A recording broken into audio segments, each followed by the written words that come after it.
kulanti wacan oo wanaagsan daawadayaal ku soo dhowaada qaabka Mossad iyo CIA-da Mareykanka ay ula socdeen hogaamiyihii la dilay ee Khomeini meelaha uu ku sugnaa iyo sidoo kale nolol maalmeedkiisa.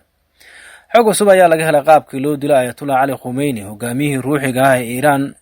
howlgal ay si wada jira u fuliyeen Mossad iyo CIA-da Mareykanka ayaa lagu beegsaday hogaamiyihii Iiraan oo shir muhiim ah ku lahaa gudaha xarunta hogaamiyaha ruuxiga.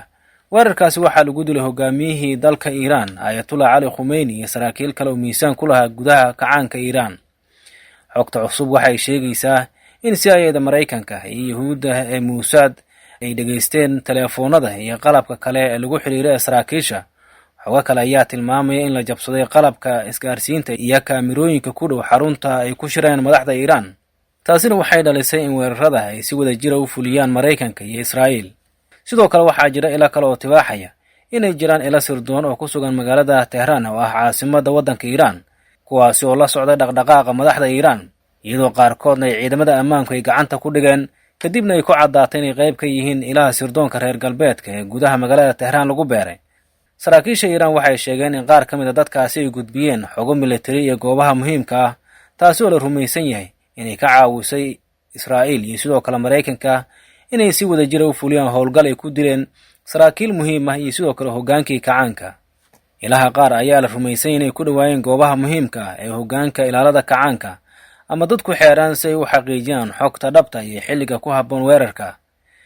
hay-adda sirdoonka CIA-da Mareykanka iyo sidoo kale sirdoonka Israa'iil ee Mossad waxaa mararka qaar ay sameeyeen daraasad loo yaqaano Veteran Life si ay ula socdaan dhaqdhaqaaqa hogaamiyayaasha ama dadka muhiimka ah sida Ali Khomeini.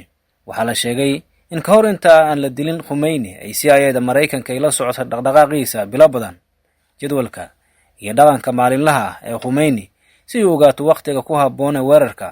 sidoo kale waxay tilmaamayaan in hay-adaha sirdoonka ee reer galbeedka ay ogaadeen goobaha uu ku badan yahay, wakhtiga uu soo baxo ama uu laabto, dadka uu la kulmo iyo xilliga safarada. waxaana taasi ay sababtay in Mossad iyo CIA-da Mareykanku ay sameeyaan final confirmation, waana tallaabadii ugu dambeysay ee sirdoonku ay sameeyeen ka hor inta aan la fulin, taasi oo loola jeedo hubinta 100% bartilmaameedka uu joogo qofka la doonayo in weerarka lagu khaarijiyo. dowladda Iiraan waxay sheegtay inay qabatay 100 qof oo lagu eedeeyey inay xog siiyeen Mareykanka iyo Israa'iil, oo ay ku jiraan dad la tuhunsan yahay inay bixiyaan xogo ku saabsan militariga.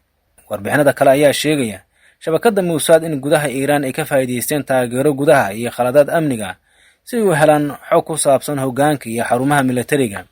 khubarada amniga ayaa sheegaya in howlgallada sirdoonka ee Mareykanka iyo Israa'iil ay yihiin qayb ka mid ah dagaalka qarsoon ee muddada dheer u dhexeeya Iiraan iyo labada dal.